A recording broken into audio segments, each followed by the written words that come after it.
la séance d'aujourd'hui, c'est de traiter les fonctions combinatoires. C'est la deuxième fonction de la chaîne d'information. La chaîne d'information, c'est la fonction traitée. Elle est destinée pour les élèves de sciences mathématiques B. Alors, l'introduction. Lorsqu'on exprime les variables de sortie uniquement en fonction des variables d'entrée, le problème à résoudre relève de la logique combinatoire. Autrement dit, pour chaque combinaison des variables d'entrée correspond toujours à une et une seule combinaison des variables de sortie. Lorsqu'on est dans ce cas-là, on parle de la logique combinatoire. Donc, pour un circuit combinatoire donné, en fonction des entrées, un certain nombre d'entrées, on a plusieurs variables de sortie. Ici, on a 2, on peut bien avoir plus. Et bien sûr, on peut avoir plusieurs variables d'entrée. Alors, les signaux logiques. Donc, pour se familiariser avec ce bagage qu'on va utiliser, ce bagage technique et ce vocabulaire technique qu'on va utiliser durant cette séance-là, on va définir ce que c'est que certains mots techniques. Les signaux logiques, dans un système logique, l'information traitée est de type binaire, c'est-à-dire 0 et 1. Elle est représentée par des signaux électriques à 2 états. Ces signaux diffèrent suivant la logique employée. Donc, on va commencer par l'état technologique d'un contact électrique. Un contact électrique, il est à l'état 0 s'il est au repos. Il est à l'état 1 si le contact est au travail. Voilà, ici, c'est le schéma. Et pour les variables d'entrée, ce sont tous des organes de commande connus au départ et dont les changements d'état permettront d'obtenir le fonctionnement désiré. Voilà. Ces organes de commande sont soit des boutons poussoirs, soit des interrupteurs ou autres, ou bien des capteurs. Et les variables de sortie. Concernant les variables de sortie, la logique de sortie caractérise le fonctionnement et le non-fonctionnement du récepteur à commander. Ce récepteur, je donne un titre d'exemple, les lampes, les moteurs, etc.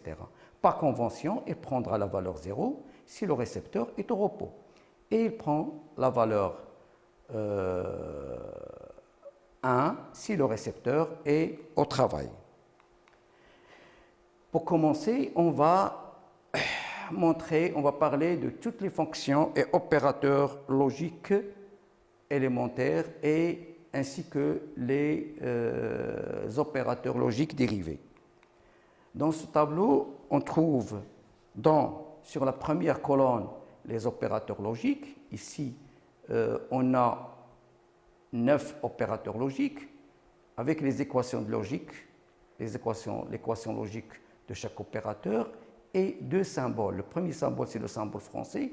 L'autre symbole, c'est le symbole utilisé par les Anglais et notamment par les électroniciens. Chaque fonction ou chaque opérateur est défini par sa table de vérité et le schéma électrique ou schéma de contact correspondant. Je commence d'abord par l'opérateur oui. C'est l'équation logique, la sortie est égale à l'entrée. Voilà ces 2 symboles. Donc, on a ici un contact ouvert. Une fois il est fermé, la lampe s'éteint, s'allume plutôt. Ici, l'opérateur non, S est égal à A bar. Donc, de même, sauf il est ici, il y a ce cercle qui montre qu'on va complémenter l'entrée. Donc, ici, on a la lampe s'allume lorsque le contact est au repos, parce que c'est là où il est fermé. Pour la fonction OU, ici, on a 2 variables d'entrée, mais on peut avoir plusieurs entrées, mais une seule sortie. Alors ici, il suffit qu'une seule sortie soit égale à 1, et ça, on le voit bien sur le schéma électrique. On a plusieurs contacts qui sont là, ici, en série. Il suffit qu'un seul contact soit à l'état 1, un seul soit fermé, pour que la lampe s'allume. Et pour l'opérateur et, on a S est égal à A fois B. Bon, c'est pareil comme pour la fonction OU. Alors, on met ici, On peut avoir deux entrées ou plusieurs. Donc ici, pour le schéma électrique correspondant, on a plusieurs contacts qui sont en série. Et là, il faut que tous les contacts soient fermés pour que la lampe s'allume. Voilà. Je précise qu'on appelle aussi cette fonction pour la fonction OU, on l'appelle aussi OR, et pour la fonction et, on l'appelle aussi la fonction AND en anglais. Inhibition, c'est la sortie est égale à A bar fois B, c'est-à-dire on va complémenter une entrée. Ici, on a deux entrées. C'est pour cette raison on a S est égal à A bar fois B, mais on peut avoir plusieurs, on peut complémenter autant d'entrées qu'on veut. Ici, ça donne, bien sûr, le schéma électrique correspondant, bien sûr, on doit avoir tous ces contacts qui doivent être en série. Alors, pour les barres, les variables avec les barres, ils doivent être fermées et les autres, ils sont ouverts. C'est-à-dire, il suffit de fermer les contacts ouverts pour que la lampe s'allume. Voilà la signification physique. Pour NAND, c'est non et, c'est-à-dire c'est la fonction complément de cette fonction-là. Là, remarquez qu'on a le même opérateur logique, mais avec ce cercle-là qui permet de complémenter la sortie. Et on se retrouve avec S qui est égal à A fois B, mais bar. Et on va voir plus tard que par le théorème de Morgan, cette écriture peut s'écrire aussi sous cette forme-là. A fois B le tout bar est égal à A bar plus B bar. Et qu'on peut faire de cette manière-là, qu'on peut schématiser comme ça. C'est-à-dire on a A et B qui sont fermés et qui sont en série. C'est-à-dire ils doivent être au repos pour que la lampe s'allume. Pour la fonction NOR, ou bien non ou, c'est la fonction complément de la fonction OU. Donc, de la même façon, on a toujours le même symbole, comme celui-là, mais et il suffit d'ajouter cet élément qui permet de complémenter le résultat. Ici, on a S qui est égal à A plus B, tout bar, qu'on va voir par le théorème de Morgan, qui est égal aussi à A bar fois B bar. On l'avait écrit de cette manière-là pour pouvoir le faire facilement le schéma électrique. On voit bien ici qu'on a deux contacts qui sont A et B, et qui sont fermés, qui sont tous les deux fermés. Donc, au repos, la lampe est allumée. Une fois un contact est actionné, la lampe s'éteint. Alors, pour le OU exclusif, ici S est égal à A plus B. Ici, on a deux entrées, on peut avoir plusieurs. Ici, il suffit pour que S soit égal à 1, la sortie est égale à 1, il faut que le nombre de 1 soit impair. C'est-à-dire que dans notre cas, on a deux entrées, donc il suffit qu'on a un 1 avec un 0, c'est-à-dire A soit 1 à l'état 1 et B soit à l'état 0, ou inversement. Lorsqu'on a plusieurs entrées, le nombre des 1 doit être impair tout simplement pour se retrouver avec une sortie qui est égale à l'état 1, qui est à l'état 1. Et l'identité, c'est la fonction complément de OU exclusif. La sortie est égale à A XOR B le tout bar. On va la développer tout à l'heure.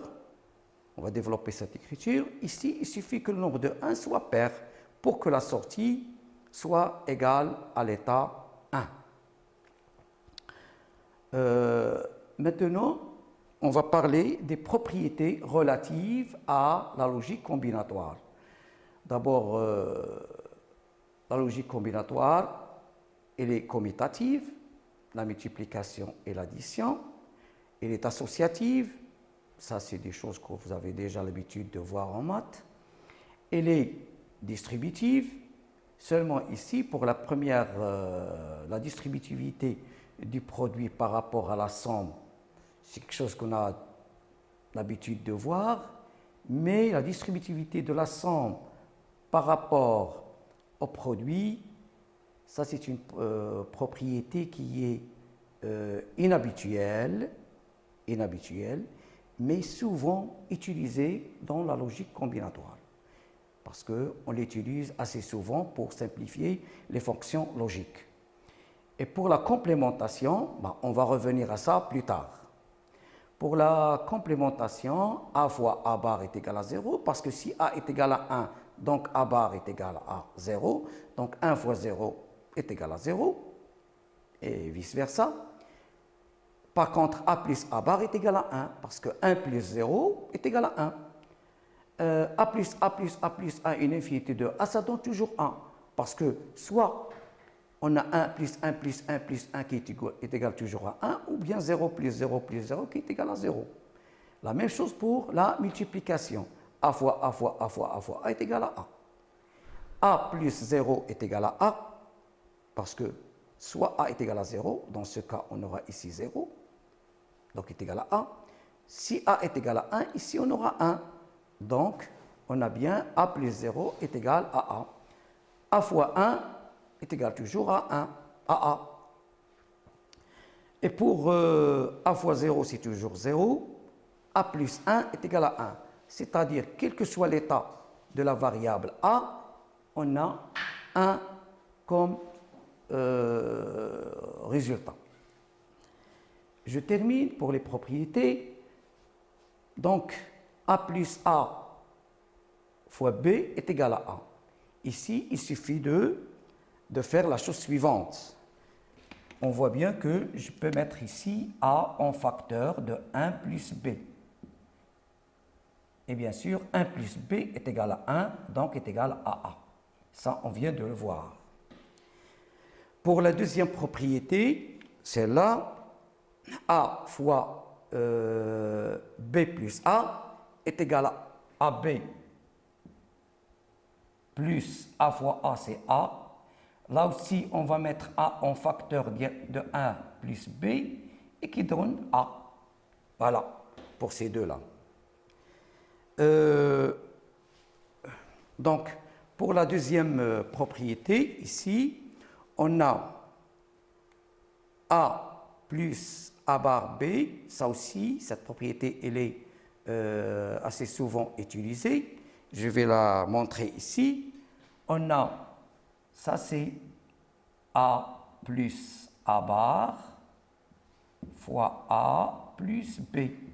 Et on avait dit que A plus A bar est égal à 1, donc ça reste A plus B.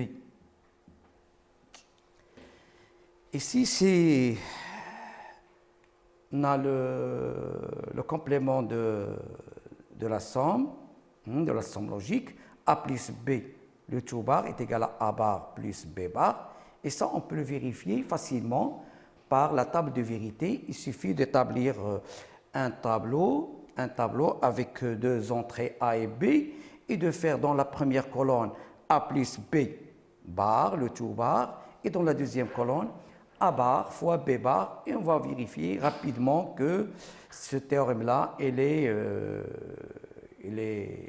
on va le montrer. Donc, il est facile à montrer. Et on va faire la même chose pour cette propriété-là. Hein, c'est le deuxième théorème de Morgan.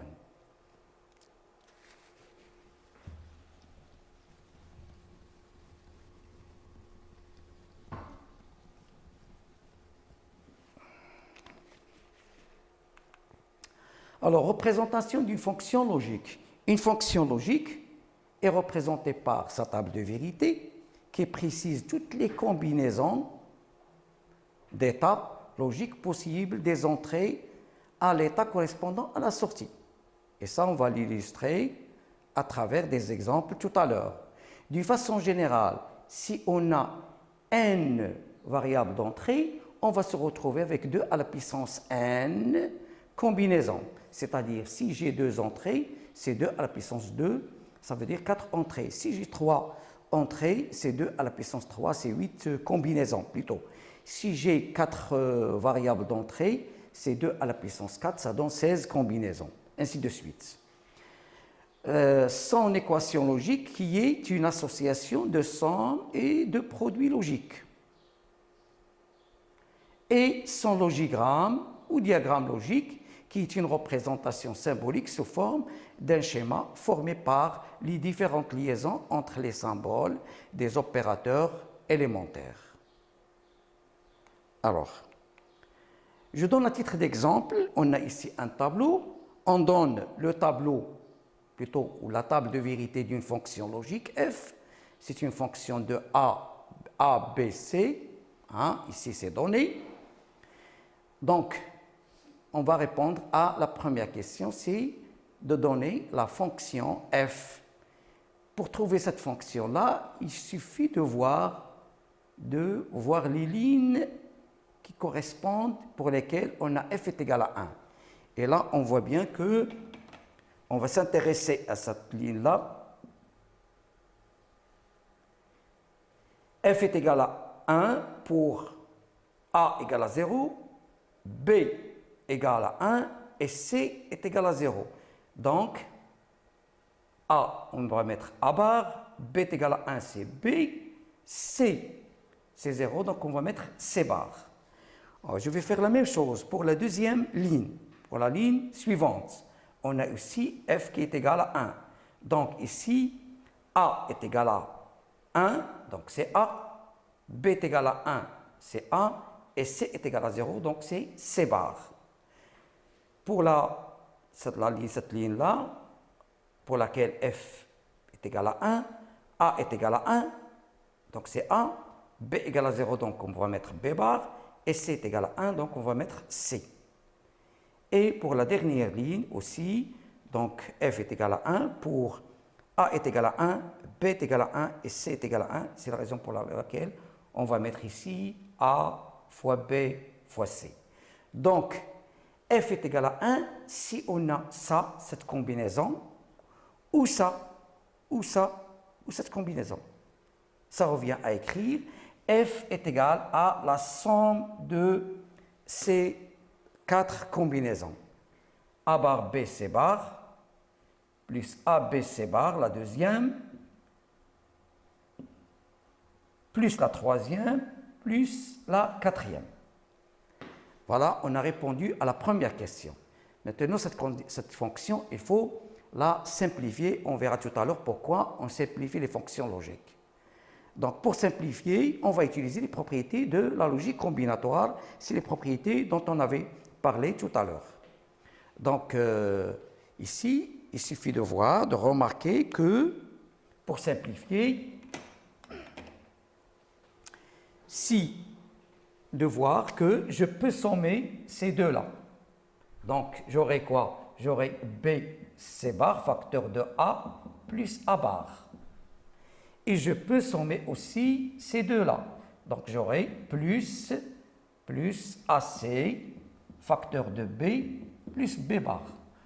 Or, on avait vu déjà que ça est égal à 1. Et B plus B bar est égal à 1. Donc, finalement, on aura BC bar plus AC.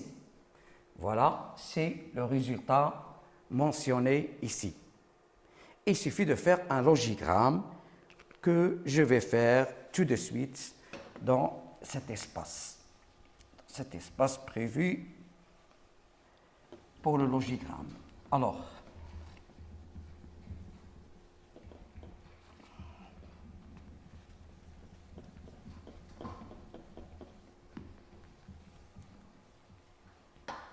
donc pour faire, donc on a 3 variables, A, B et C. Il faut complémenter C. Donc, je peux faire comme ça. Donc, je vais me retrouver avec un C bar et faire le produit. Donc, j'aurai B, C bar. Maintenant, je vais faire la somme de C je vais sommer C et A. Plutôt, on ne va pas les sommer, mais on va faire le produit. Donc, ça donne AC. Et finalement, il suffit de faire la somme. Donc, je vais faire ici l'opérateur qui me donne F. C'est la somme de BC bar plus AC. Voilà pour le logigramme. Bien sûr, c'est une fonction logique. Pour faire un logigramme, il faut utiliser le minimum d'opérateurs logiques parce que pour que la solution soit compétitive, c'est-à-dire à moindre coût. Voilà pour cet exemple. Alors,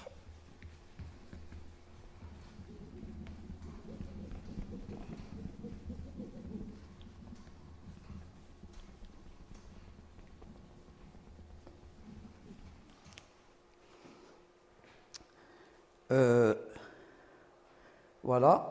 Tout à l'heure, j'avais fait le logigramme en utilisant les symboles français. Ici, on va utiliser les autres symboles anglais. Donc ici, c'est C bar. Donc ça, c'est l'opérateur AND. Donc on a B, C bar. Ici, c'est AND, A fois C. Ici, c'est l'opérateur OR. Donc, vous êtes censé connaître les deux symboles. Voilà. Alors, simplification des fonctions logiques.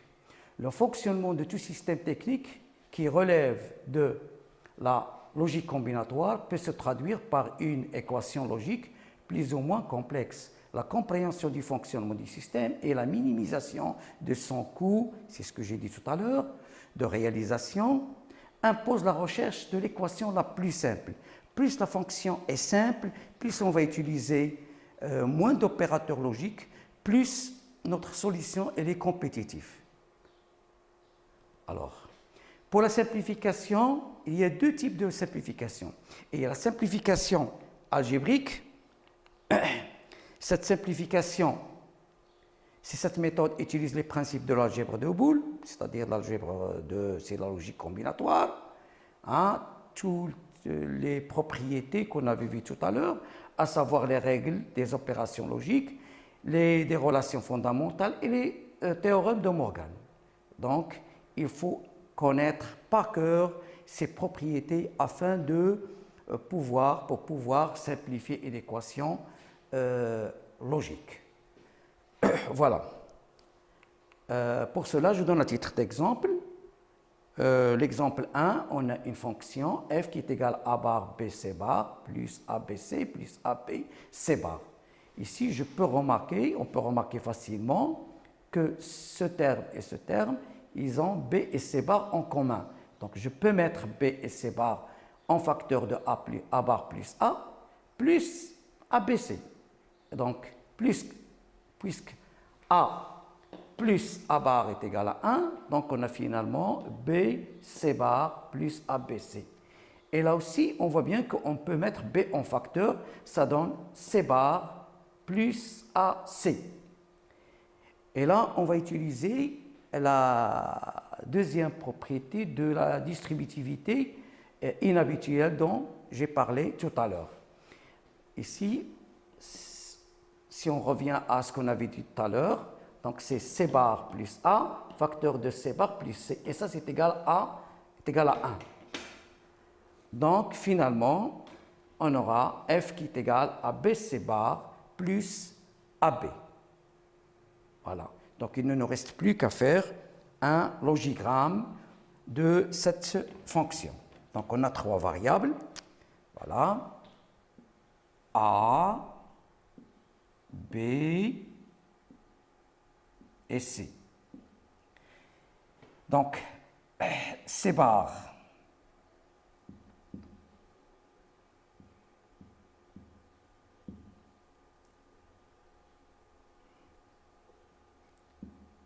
C bar fois B. Je vais faire la multiplication. C'est l'opérateur AND. Donc ici, on a B, C bar. Et puis, on va faire AB.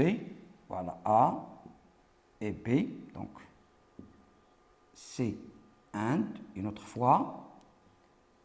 Donc, j'ai AB. Et maintenant, il suffit de sommer ces deux résultats obtenus précédemment. Et on aura notre fonction f. Voilà. Voilà pour le logigramme de cette fonction. Alors,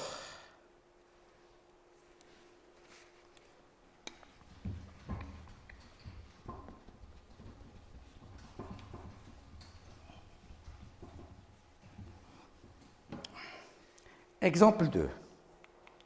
Dans cet exemple, on a une fonction de toujours petit f de ABC, donc 3 variables. Donc on a ABC plus A bar BC, plus A B bar C, plus A B C bar, qu'on veut simplifier. Pour simplifier, on constate qu'ici, on a ABC. Et pour ce terme-là, puisqu'on avait dit déjà que A plus A plus A plus A est égal à 1, c'est-à-dire qu'on peut ajouter autant de fois chaque terme existant ici. Et le terme qui nous intéresse, c'est ABC. Donc, je peux l'ajouter 2 fois. Je peux ajouter ABC 2 fois. Donc, j'ai déjà ABC que j'ai conservé. Donc, ça va me permettre d'effectuer la première simplification ici. Je vais ajouter un autre ABC pour effectuer une deuxième simplification et un troisième ABC pour effectuer une troisième simplification. Et je vais me retrouver en faisant la somme de ces deux-là, qu'il y a A bar qui vont disparaître. Donc, je vais me retrouver avec BC. Ici, c'est AC, puisque c'est facteur de B plus B bar. Ici, c'est AB, puisque C plus C bar est égal à 1. Donc, ici, je vais aussi essayer de faire un logigramme de cette fonction. A, B et C. Donc, je vais commencer par ce terme. Je vais faire la multiplication. Pour cela, je vais faire un opérateur AND, BC. Je vais faire pour AC, voilà, AC. Et pour le troisième, ici, c'est AB, donc AB.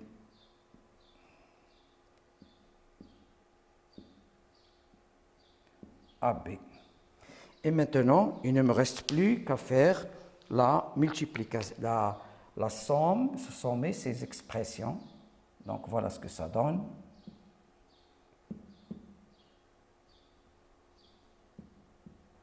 Voilà notre fonction f.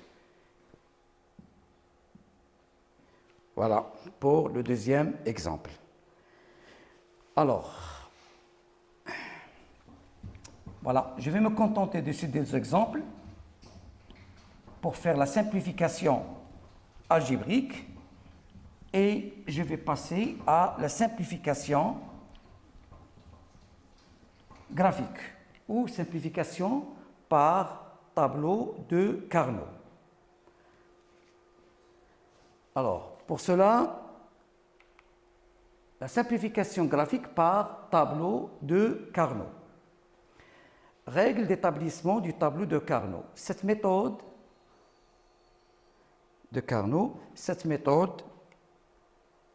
plus simple, utilise le tableau de Carnot pour simplifier des fonctions logiques qui peuvent aller jusqu'à 6 variables. Le tableau de Carnot d'une fonction logique est la transformation de sa table de vérité sous forme d'une table contractée à 2 dimensions, lignes et colonnes.